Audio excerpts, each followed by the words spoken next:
Dallas Eakins, the Edmonton Oilers' second-year head coach, said at the start of training camp his team had just two bona fide centers, Ryan Nugent-Hopkins and Boyd Gordon. The Oilers didn't secure new centermen over the summer, either because no one was available via trade or players chose not to sign in Edmonton via free agency. Because nobody wanted to come here in the summer. Took a look at where the Oilers were in the schedule.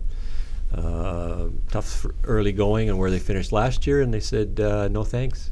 Even Ole Jokinen, who could have come here and chose the Nashville Predators, a team that's probably in the same boat as the Edmonton Oilers, but maybe he likes country music because he didn't come here. Well, and aside from free agents, there wasn't a lot on the trade market either. I mean, there's not a lot of teams willing to just toss away second-line centers, so this is why they find themselves with, as Dallas Eakins said, 2 NHL centers and a lot of bud after that.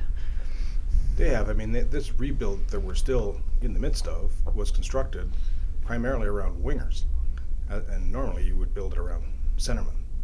They have one, Ryan Nugent-Hopkins. They might have had a second, Tyler Seguin. They chose Taylor Hall. I'm not saying they're unhappy with that, but looking at how the two have developed, one could argue, given what they needed, maybe Tyler Seguin would have been better. But the fact that, and then Sam Gagner has not, they thankfully gave him 8 years or whatever it was, and decided that's enough, then they, time to move on. So the thinness is in part the history of their drafting, and one of the reasons that you build through center is that it's very difficult to get a second line center, and certainly a first line center by the way of trade.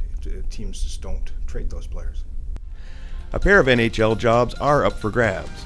It is up to the likes of rookies Leon Draisaitl and Bogdan Yakimov and veteran minor leaguers Mark Arcobello and Anton Lander to show they're worthy of the spots.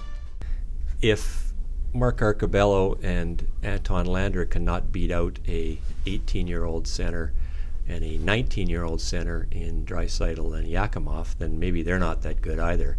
So, maybe you just go with the young kids and see how they go, and if they don't pan out, at least in Yakimov's case, you send them to the minors after a month and bring back one of the other centers. So I don't think it'll happen. I think Draisaitl will be here. I don't think Yakimov will, but I don't think it's a terrible alternative, at least for the first month of the season.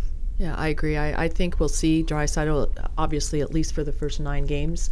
And then after that, I mean, it would be, they could start Yakimov in Oklahoma City, maybe look at Arcobello for the start of the season and then make that swap there. I'd be a little surprised if both of them were in the lineup on opening day.